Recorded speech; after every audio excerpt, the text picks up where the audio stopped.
मैं तो जो आचार्य कुंद स्वामी ने कहा है वो मैं बताने की कोशिश कर रहा हूँ कि वह ग्रस्त है और श्रावक है, और श्रावक होकर के अगर श्रावक धर्म का कार्य करता है तो कहते हैं दान पूजा मुख्य उसके बिना श्रावक सदग्रस्त नहीं होता, सदग्रस्त नहीं है वो। सदग्रस्तता की संभावना भी खत्म हो गई है, यानी कि आप अपने आप को ग्रस्त कहते हो। 7 परम स्थानों में सदग्रस्तपना भी एक स्थान कहाँ है?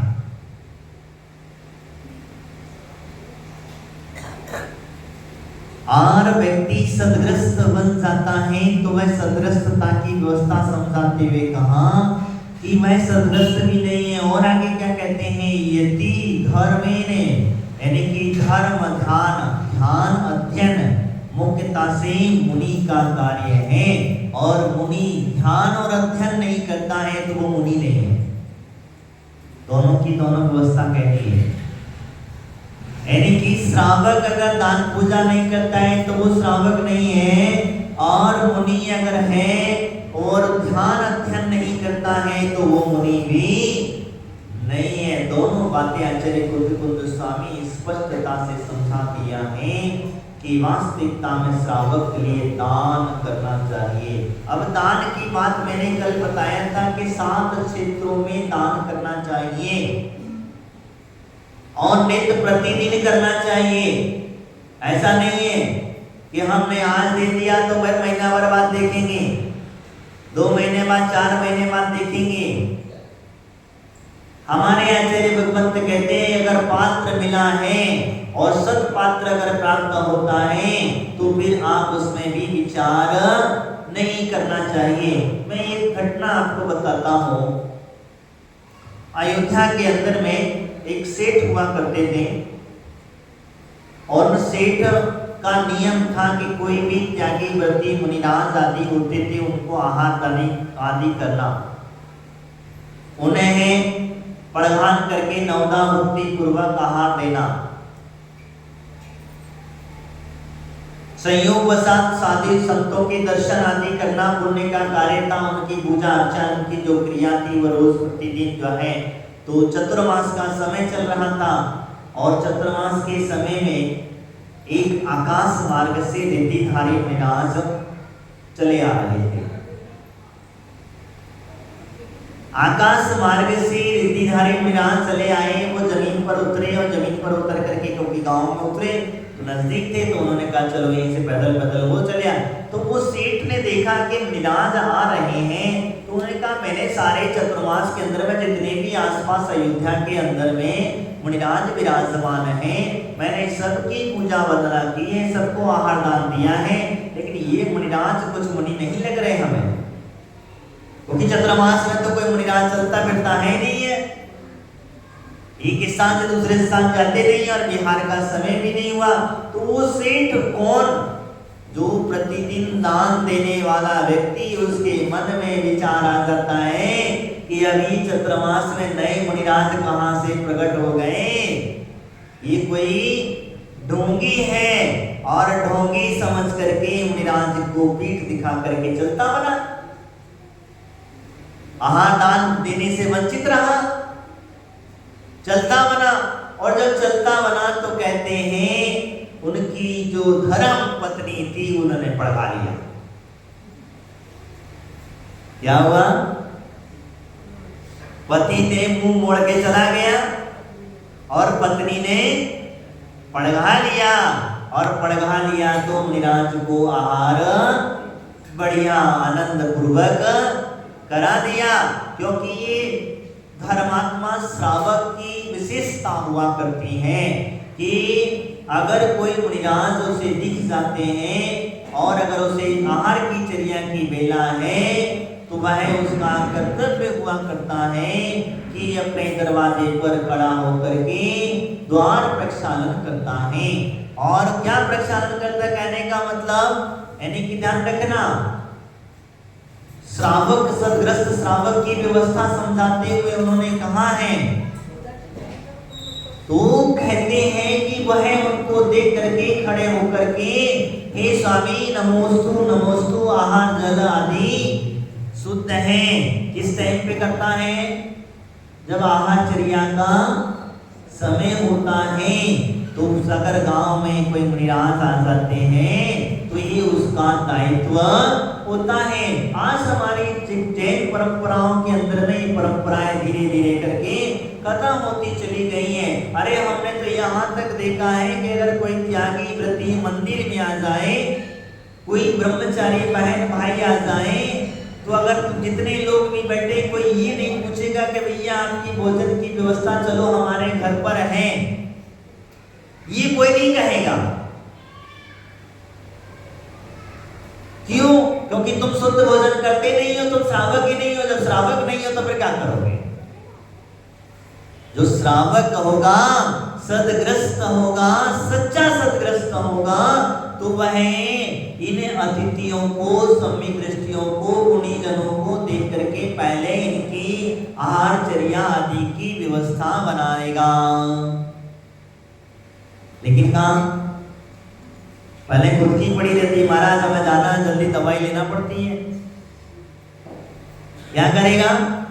हमें दवाई लेना पड़ती है, तो क्या करता है? वो अपनी स्वयं की चिंता में पड़ा रहता है। लेकिन जो व्रती हैं उनकी चिंता उसे बिल्कुल नहीं है। और हम लोग फिर क्या करते हैं? कमेटी वालों के ऊपर छोड़ देते हैं। हमारे प्रमुख जी मंत्री जी बैठे, क्या करते हैं? समाज आती क्या कहती? कमेटी वाले जाने, कमेटी वाले व्यवस्था करें। तो कमेटी का कार्य क्या है? कमेटी का कार्य ये नहीं है। कमेटी का कार्य ये नहीं है। हम लोग जिस प्रकार समझ, ये सदग्रस्तों का कार्य है दान देना। किसका कार्य है? सदग्रस्त का कार्य है दान देना। सम्यक दृष्टि का कार्य है दान देना। आप अपने आप को श्रावक कहलाते हो और श्रावक धर्म का निर्वाह नहीं करते हो, तो फिर आप बताओ श्रावक कैसे कहलाओगे? कैसे आपका जैन धर्म चलेगा?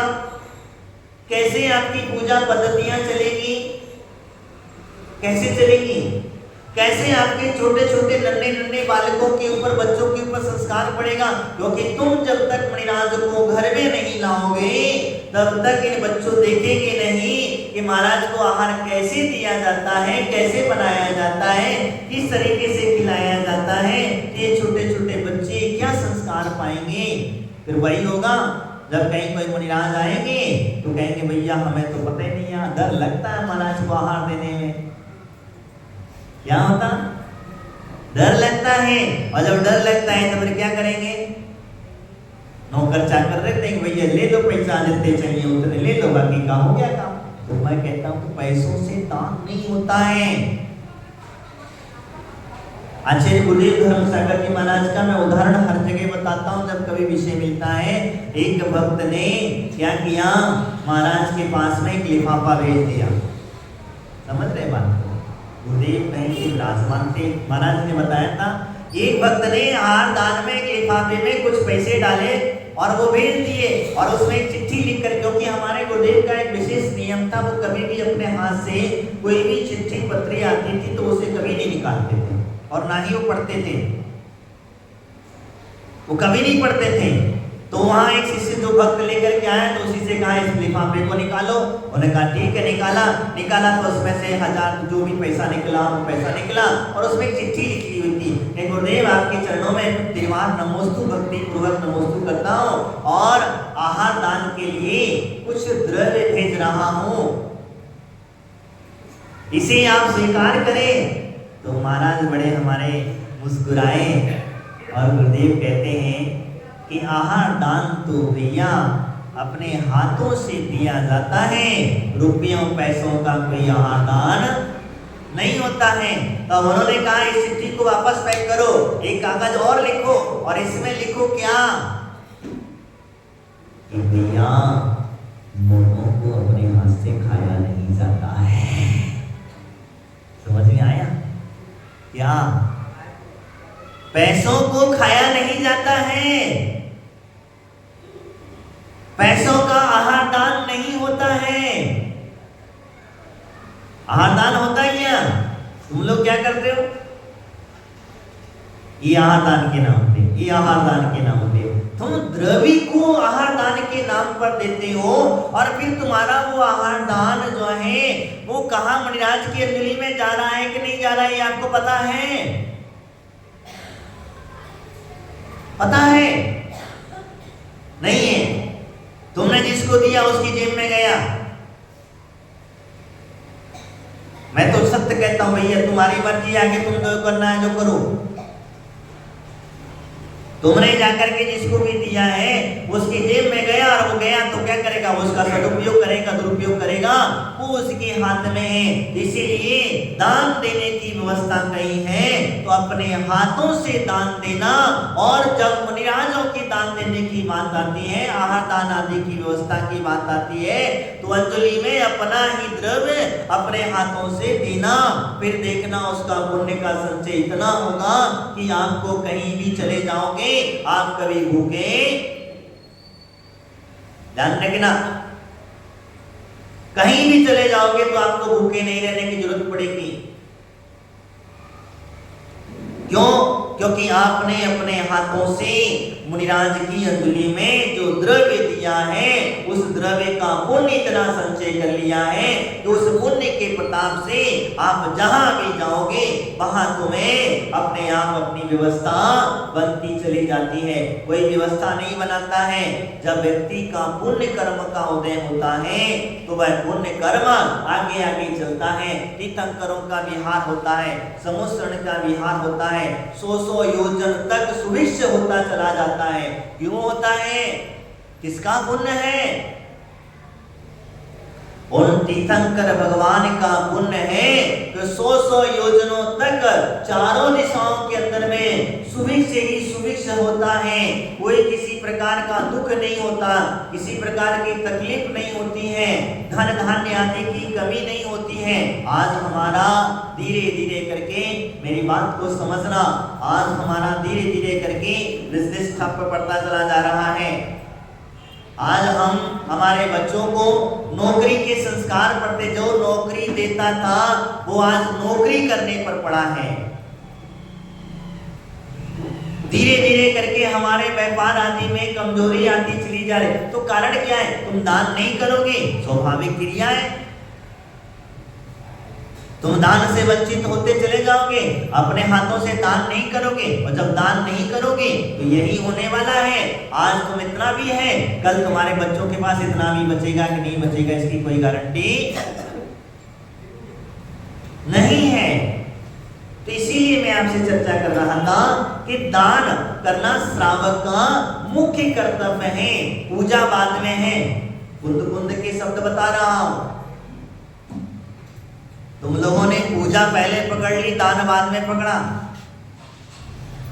सट आवश्यकों की आवश्यकता जरूर कही है, लेकिन कुंद कुंद आचार्य कहते हैं कि पहले दान करो और फिर पूजा करो। लेकिन क्या करता है आदमी? तो वह दान करना तो छोड़ देता है, पूजा के पीछे भाग जाता है। और जब पूजा के पीछे भागेगा तो पूजता तो मिल जाएगी, मैं ये नहीं कहता हूं, लेकिन दान करना श्रावक का कर्तव्य है। और श्रावक अगर वास्तविकता में है तो अतिथि को देख करके उसे पूछने मत चले जाना कि महाराज तुम आहार करोगे कि नहीं करोगे। कोई त्यागी व्रती आ जाए तो उसे ये मत पूछ लेना कि तुम भोजन करोगे कि नहीं करोगे। भोजन का समय है, तुम्हारा कर्तव्य है, और उसे पूछना। जैसे तुम्हारे घर में कोई मेहमान आ जाता है, तुम्हारा भोजन का समय चल रहा है, तो तुम क्या करोगे? उसे पूछोगे? हाँ, पूछोगे क्या? नहीं पूछोगे। वहां तो आप जाके भैया भोजन कर लो, चलो तैयार है, यही कहोगे ना, क्योंकि भोजन का समय है। और अगर भोजन का भी समय पर कोई व्यक्ति पहुंच जाए भूखा तो पूछोगे भी नहीं, अरे कहाँ भी भोजन का समय नहीं है। तो क्या होता है? तो यही मैं आपसे कह रहा था। तो सदग्रस्तपना, दान, पूजा, दो चीजें विशेष करके हमें ध्यान रखना मुख्य कार्य है, दोनों को छोड़ना नहीं। और जहां तुम्हारी छूट गई वहां तुम जानो, फिर तुम्हारी मर्जी है तुम्हें क्या करना है और क्या नहीं करना है, किस तरीके से करना है।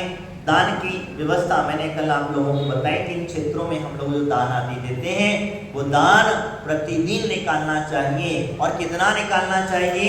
तो हमारे आचार्य भगवंतों ने कहा कि धर्म का हिस्सा 10% का है। कितना है? 10% का दान का हिस्सा धर्म का है।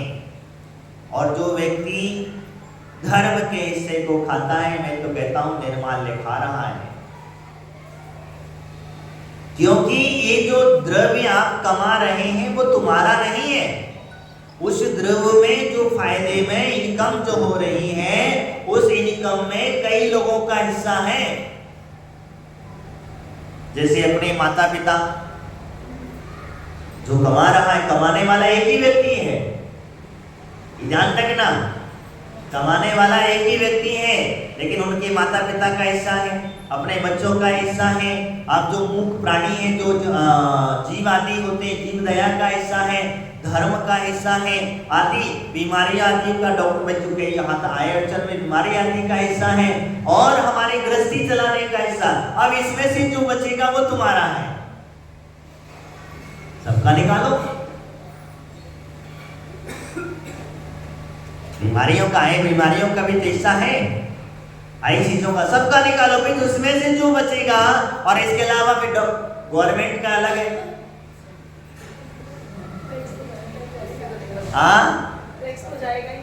और उसका नहीं दोगे तो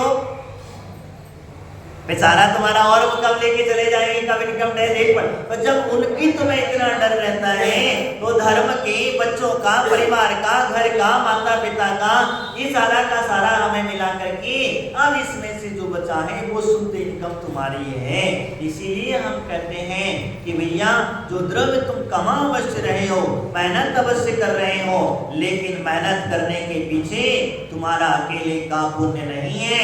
तुम्हारे घर परिवार में जितने सदस्य हैं उन सभी का पुण्य जब जोर मारता है, तब जाकर के तुम्हारी उन्नति होने लग जाती है, द्रव्य आदि आने लग जाता है। कभी कभी आप लोगों ने देखा होगा कि पिता कमा कमा करके रख जाता है और बेटा उठा के उड़ा देता है। पिता 1 रुपया जिंदगी भर फटे कपड़े पहनता रहा, पिताजी ने फटे हुए कपड़े में अपना जिंदगी चलाती रही, चलती गई, पूरी जिंदगी बीत गई, और बच्चे ने अपने ऐशो आराम में सारा का सारा उड़ा दिया। तो यानी कि पिता कमा जरूर रहा था, वो पिता के हिस्से का द्रव्य नहीं था, वो तो इस पर जिसने उड़ा दिया वो उसका द्रव्य था। समझ में आया? जो जिसने दान कर लिया वो दान उसके खाते में जाएगा। तुम कहेंगे कि भैया हमारे घर में 10 सदस्य हैं और 10 सदस्यों के खाते में चला जाए, तो नहीं, तुम करोगे तुम्हें मिलेगा, तुम्हारे घर के सदस्य करेंगे तुम्हें मिलेगा, उन्हें मिलेगा। इसीलिए दान करते समय कभी भी ये विचार मत करना तुम्हारे हाथ में आया है वो तुम्हारा द्रव्य है, और उस द्रव्य का आप अच्छी कार्य में लगा लोगे तो अगली बार तुम्हें किसी के आगे हाथ फैलाने की जरूरत नहीं पड़ेगी। नहीं तो फिर अगर इस समय तुमने दान पूजा अगर नहीं करी तो फिर ध्यान रखना वही जगह मिलेगी, नीचे जाना पड़ेगा। क्या करोगे? पुण्य नहीं होगा तो क्या होगा? जब पुण्य तुम्हारे पास में नहीं होगा तो कहां जाओगे? नरक और त्रियंच गति के पात्र बनोगे। क्योंकि पुण्यहीन व्यक्ति जो होता है, पुण्यहीन व्यक्ति जो होता है, वो नरक और त्रियंच गति का ही तो पात्र बनता है।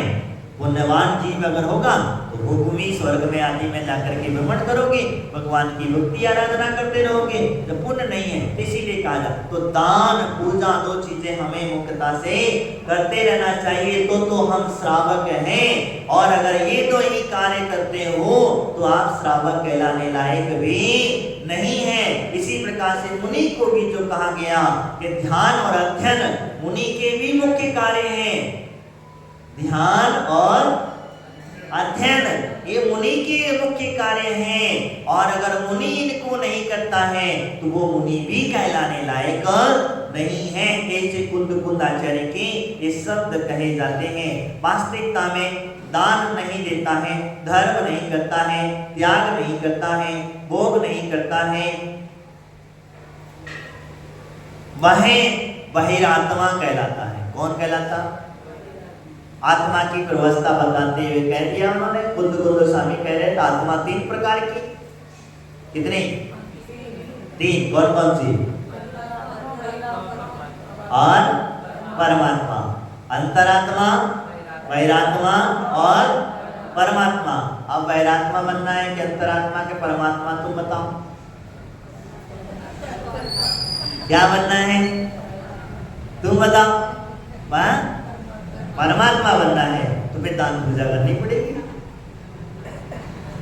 परमात्मा बनने का रास्ता वहीं से प्रारंभ होगा। तुम्हें श्रावक पहले बनना पड़ेगा, सदग्रस्त पहले बनना पड़ेगा, समित्र की मुख्यता को समझना पड़ेगा, तब जाकर के हम परमात्मा के रास्ते। और अगर हम डायरेक्ट कहें कि हम परमात्मा बन जाए तो संभव नहीं है। इसीलिए कहा जाता है अगर व्यक्ति वास्तविकता में जो ग्रस्त है उस ग्रस्त व्यक्ति ने दान अगर देना चाहिए वह नहीं देता है तो वो ग्रस्त नहीं कहलाएगा। मैंने बार बार आप लोगों को ये चीज बता रहा हूं कि अगर ग्रस्त अगर दान नहीं देता है तो वह ग्रस्त नहीं कहलाएगा, सदग्रस्त नहीं है। ग्रस्त जीवन तो जी रहा है, सम्यक दृष्टि नहीं है, वो बहिरात्मा है, अंतरात्मा भी नहीं है, बहिरात्मा है। क्योंकि बाह्य द्रव्य को जोड़ने में लगा हुआ है और उसे पता है कि ये द्रव्य मेरा, मुझे एक ना एक दिन इसे छोड़ करके जाना है। मैं जितना दान पूजा में द्रव्य को लगा लूंगा वही मेरे साथ में आएगा। दमिण धर्म नहीं करता, धर्म के मार्ग से विमुख रहता है। क्या होता, धर्म के मार्ग पर चलने के लिए बात तो कहता अरे टाइम नहीं है। टाइम किसके पास नहीं है? तुम जब नरक में जाओगे तो क्या करोगे? कभी चितवन की अतिरिक्त गति में जाओगे तो क्या करोगे? तुम आज टाइम की मना कर रहे हो, धर्म कार्य करने के लिए मना करते हो, धर्म करने के लिए मना करते हो, तुम जाकर के उन जीवों को देखना, वो त्रिंच गति के जीवों को, उनको देख करके थोड़ा सा संबोधन कर लेना। अरे ज्यादा कुछ नहीं है, वो कीड़े मकोड़ों को देख लेना, ज्यादा कुछ नहीं है, आपके घर में चींटी आदि निकलती है उनको देख लेना, और ज्यादा कुछ नहीं है तो आपके घरों में जो गमले आदि आपने लगा रखे हैं, जो पेड़ पौधे आदि लगा रखे हैं उनको देख लेना, क्योंकि उनके अंदर में भी जीव है और वो जीव किसी और का नहीं, तुम्हारा ही होगा। क्योंकि तुम भी इसी पर्याय से निकल करके मनुष्य पर्याय को प्राप्त किए हो, और मनुष्य पर्याय में अगर धर्म से विमुख रहोगे तो इसी पर्याय पुनः जाकर के प्राप्त करोगे। क्या करोगे? जो धर्म से विमुख रहता है, धर्म से अमुख मोड़ लेता है, धर्म नहीं करता है, धर्मात्मा जीवों के प्रति प्रेम भाव नहीं रखता है, तो क्या होगा? कहां जाओगे? इसीलिए कहा जाता है, तो वास्तविकता में धर्म हमेशा हमेशा करते रहना चाहिए। जब भी मौका मिले तब उसमें हम आगे जाकर के खड़े रहेंगे तो हमारा मोक्ष निश्चित है, परमात्मा बनना निश्चित है। और अगर हम नहीं करेंगे तो बहिरात्मा बन करके बाहर ही बाहर घूमते रहेंगे। इसीलिए कहा था त्याग नहीं करना। अब त्याग करने के भाव कहे महाराज, त्याग की बात ना करो, बाकी सब कुछ कहो, बिना त्याग के काम चला लो, और बिना त्याग के तू चलना मुश्किल है। अगर बिना त्याग के काम चलता होता तो तीर्थंकर भगवान अपना इतना बड़ा वैभव त्याग करके वन की ओर क्यों जाते? क्यों जाते? क्या जरूरत पड़ी उन्हें? उनका तो मोक्ष पक्का था, और कितनी भवों से वो जो मोक्ष जाने की साधना कर रहे थे, त्याग का जीवन यापन कर रहे थे। भाव भाव में 10 भाव 8 भाव 10 भाव से लेकर के हम उनका जब वर्णन पढ़ते हैं तो उन्होंने अंत समय में मुनि दीक्षा को धारण किया, अपने वैभव का त्याग किया, और वैभव को त्याग करते करते आज उन्होंने इतना अपना जीवन को उत्कृष्ट बना लिया कि अंतिम में मोक्ष अवस्था को प्राप्त करने के लिए भी वैभव का त्याग करके चले जाते हैं। इसलिए कहा जाता है त्याग में जीवन जीना चाहिए। ध्यान रखना, मैं तो कहता हूं कि आपके पास में जब तक चेतना है, जब तक आपके पास में समझदारी है, जब तक आपको समझ में आ रहा है, तब तक त्याग कर लेना। अन्यथा जब अनकॉन्शियस हो जाओगे तो आपके पोता पोती आपको त्याग नहीं करने देंगे,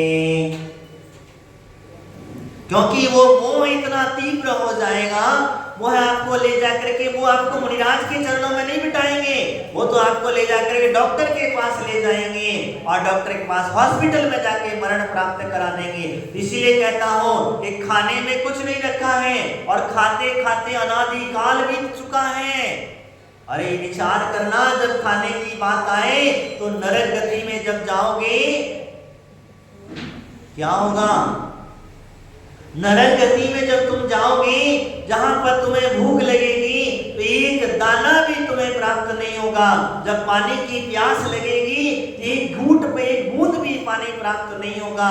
तो फिर जिसकी खाने की चर्चा करने पड़े हो, तुम कहते हो महाराज अदरक का त्याग ना कराओ, बीमारी में काम आता है। मैं कहता हूं इस अदरक में कितने जीवों की हिंसा हो रही है वो नहीं समझ में आ रहा। आप इस भव के शरीर को स्वस्थ करने के लिए उन अवश्य चीजों को ग्रहण कर सकते हो, लेकिन इसका परिणाम आगे दीर्घकाल क्या होगा, इस विषय को कौन सोचेगा, कौन चिंतन करेगा, कौन पूछेगा?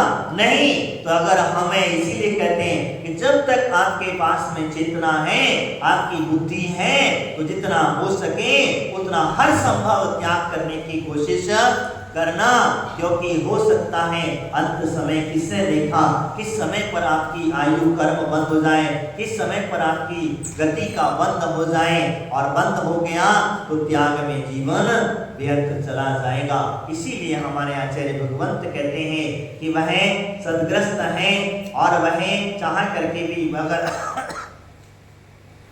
त्याग नहीं, त्यागों में वह अपने जीवन को बचाने की कोशिश करता है, तो त्याग से डरना नहीं, घबराना नहीं, और ये विचार करना जब कहीं आपको परेशानी परिस्थिति आ जाए तो ये विचार सोचना, विचार करना कि तिरंज गति में कैसे बेचारे भूखे जानवर रहते हैं, तिरंज गति में कैसे कैसे अपने जीवन को यापन करते हैं। हम इन अवश्य चीजों को खाएंगे तो क्या होगा? नरक गति की जब बात आती है तो नरक गति में तुम इन अवश्यों को खा करके नरक में जब जाओगे और जाने के बाद में तब वहां तुम्हें क्या करा जाएगा पता है तुमको? तुम जब नहीं खाओगे तो वहां क्या खिलाया जाता है? क्या खिलाया जाता है? आपकी मुख को संसी से पकड़ करके मुंह खोलते हैं और आपके टुकड़े करके आपको ही खिलाया जाता है।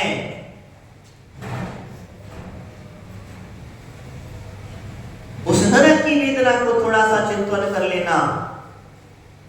इसीलिए हमारे आचार्य ने कहा जो 5 उदंबर फल आती हैं, मध्य मधु आमकार आती हैं, इनका त्याग करना, जमीकरण आदि का त्याग करना।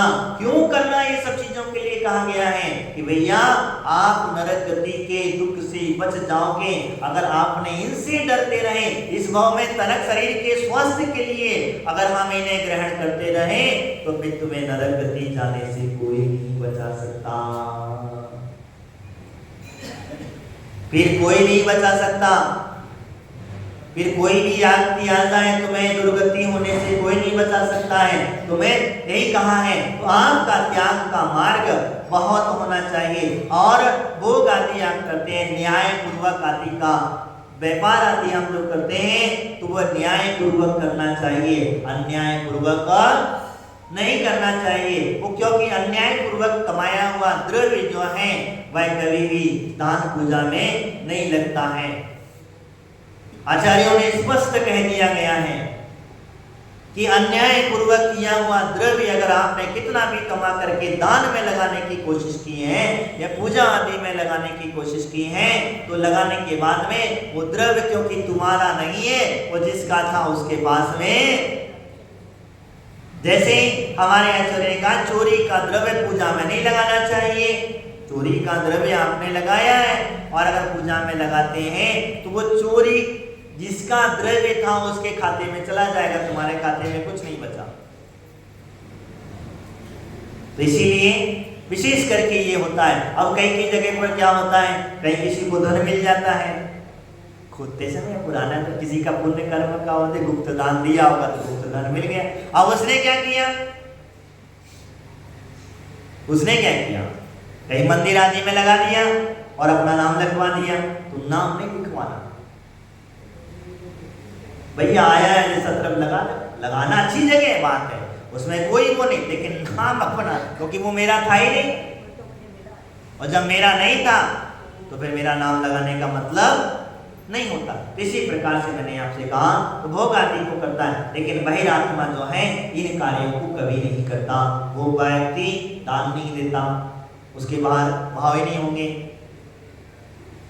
बहिरात्मा जीव जो होगा वो व्यक्ति दान देने के भाव नहीं करेगा, धर्म करने के भाव नहीं करेगा, पूजा आदि करने के भाव नहीं करेगा, त्याग आदि लेने के भाव नहीं। जहाँ त्याग लेने के भाव खत्म हो जाए, जहाँ किंतु परंतु मन में विचार विकल्प आ जाए, तो समझ लेना कि अंतरात्मा नहीं है, बहिरात्मा है।